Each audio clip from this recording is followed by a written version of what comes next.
Bonjour à tout le monde. Tout le monde est réveillé? Ah, cool, merci. Je pense que je sais déjà à peu près qui est dans la salle, mais si vous êtes entrepreneur ou si vous travaillez pour une start-up, est-ce que vous pouvez lever la main? Si vous travaillez pour un grand groupe ou un autre acteur, mais vous travaillez quand même avec des start-up, levez la main. Si vous n'avez rien à voir avec des start-up, levez la main. Cool.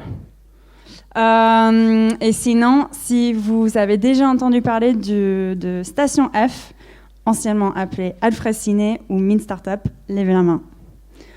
Ça fait plaisir parce que j'ai fait une conférence il n'y a pas très longtemps et tout le monde m'a regardé comme quoi? Qu'est-ce que c'est? Bon, je vais vous raconter quand même l'histoire.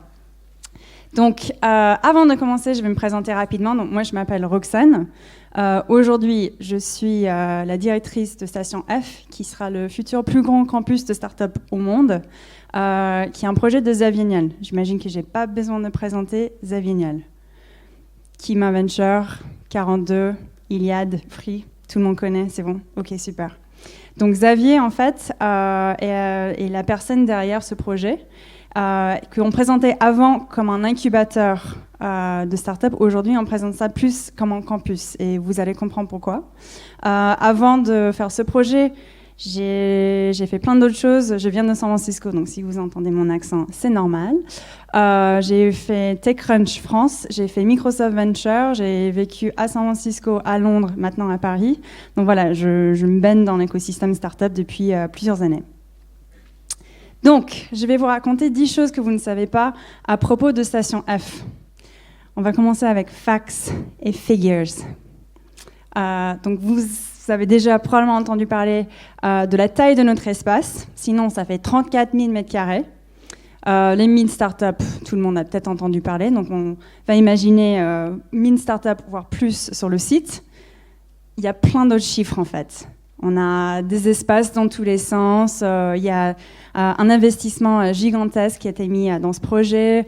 Mais en fait, seule information qui compte vraiment, qui concerne notre bâtiment, c'est qu'on peut mettre la tour Eiffel dedans. Moi, je trouve ça assez cool, en fait. Donc, le bâtiment est fait 310 mètres de long, 58 de large. Donc, ça fait à peu près la tour Eiffel, pour vous donner une image de la grandeur de notre bâtiment. Found and saved. En fait, c'est un bâtiment qui allait être détruit. Aujourd'hui, c'est classé parmi les monuments historiques. Comment ça s'est fait? En fait, c'est un bâtiment qui a été construit en 1927, entre 1927 et 1929. En fait, au départ, c'était une gare de fret, et petit à petit, les gens ne savaient plus quoi faire avec. Donc, je pense que ce qu'ils ont décidé de faire, c'est si on n'arrive pas à l'utiliser, on va juste le détruire. Ce qui aurait été vraiment dommage, parce qu'aujourd'hui, c'est un des premiers bâtiments qui ont été faits avec le béton précontraint. Donc en fait, l'association Eugène Fraissinet a essayé et a réussi à convaincre la France à classer ce bâtiment parmi les monuments historiques. Et ça, c'était en 2013. L'année suivante, Xavier l'a racheté pour faire ce projet. Donc nous avons réussi à sauver un bâtiment et je trouve que ça va pas mal avec l'esprit d'innovation, l'esprit start-up qu'on essaie toujours de innover avec les choses, ne pas les abandonner. Donc ça, c'est une image du bâtiment il y a quelques années, c'est plus le cas. Fraissinet. Tout le monde a entendu parler de Fraissinet. Tout le monde voit qui c'est à peu près. Il est connu pour quoi? Quelqu'un sait? Nobody? It's cool.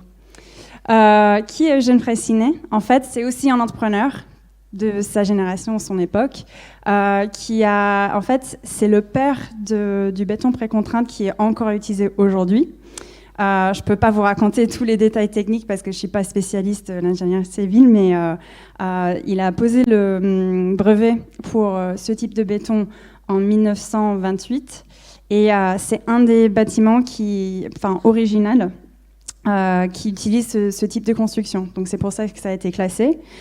Il figure aussi dans notre logo et dans notre hashtag préféré. Donc n'hésitez pas à utiliser le What de Fraissinet.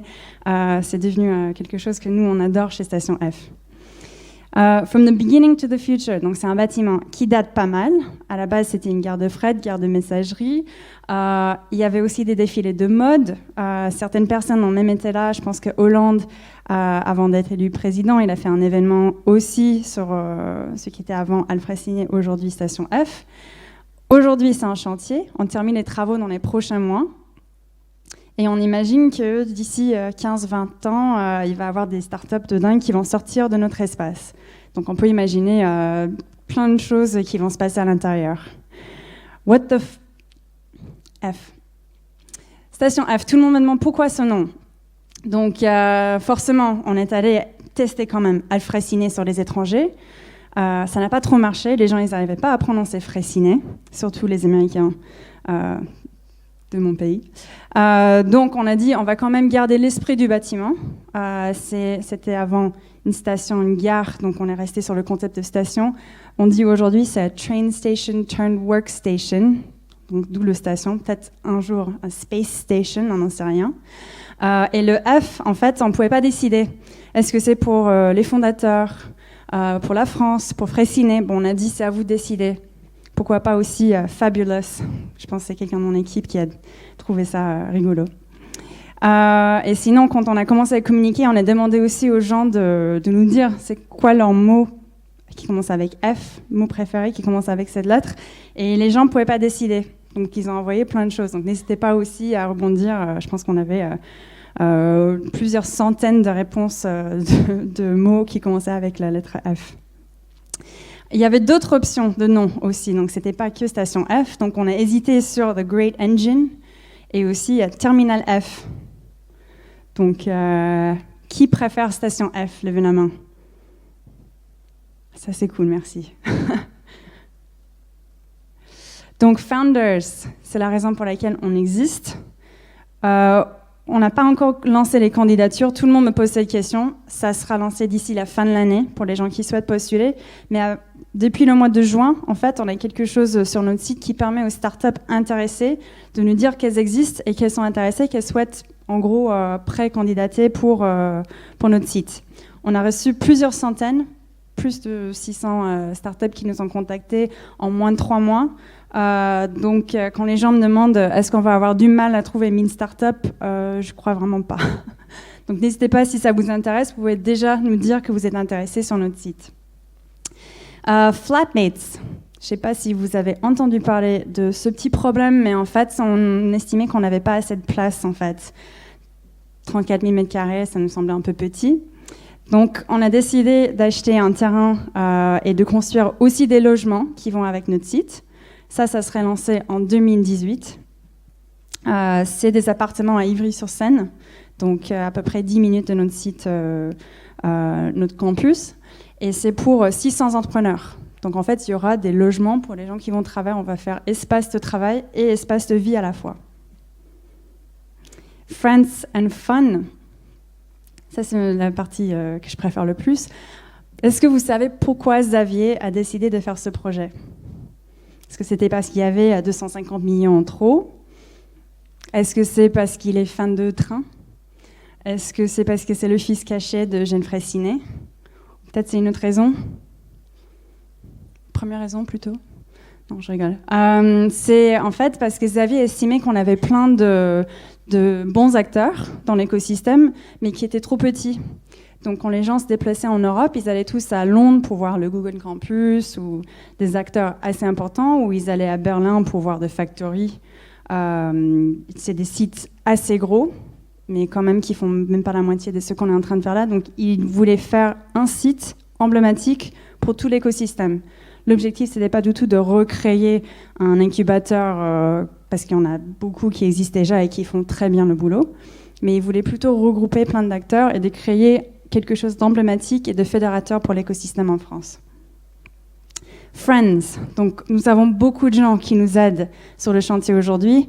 Les architectes, c'est des architectes renommés. Vinote et Associés. Je ne sais pas si vous connaissez ce cabinet. Ils ont fait plein de bâtiments en France, en Russie, je pense en Afrique. Ils sont un peu partout et c'est vraiment des architectes incroyables.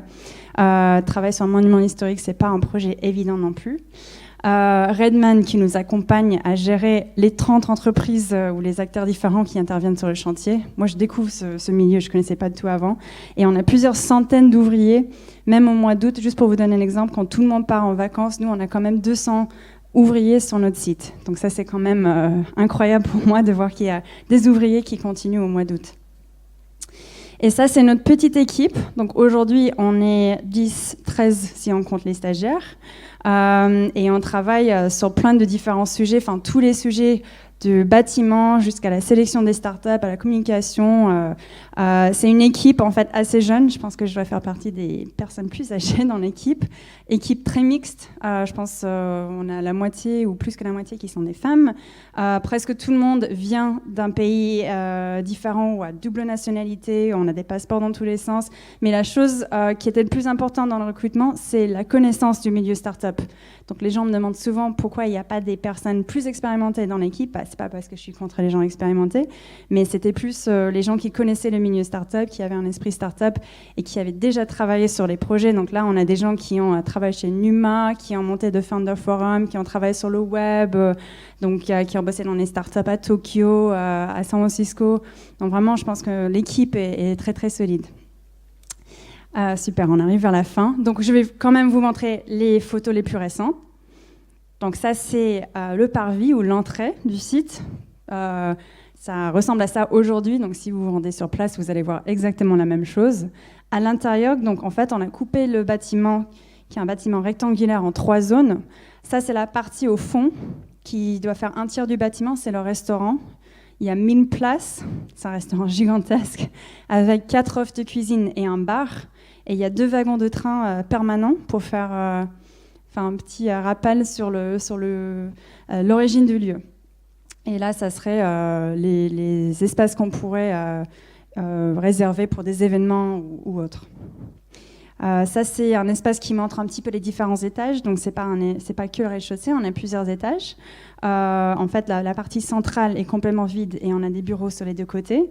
Et là, vous voyez un peu les salles de réunion. Donc, des petits box ou les containers, c'est des salles de réunion. On a essayé de garder un esprit un peu industriel dans le design. Bon, je vous fais quand même un petit bonus. Il risque d'avoir des choses assez étonnantes à l'intérieur. Des animaux, un jacuzzi, un chef étoilé, un massage. Il faut venir voir. Merci.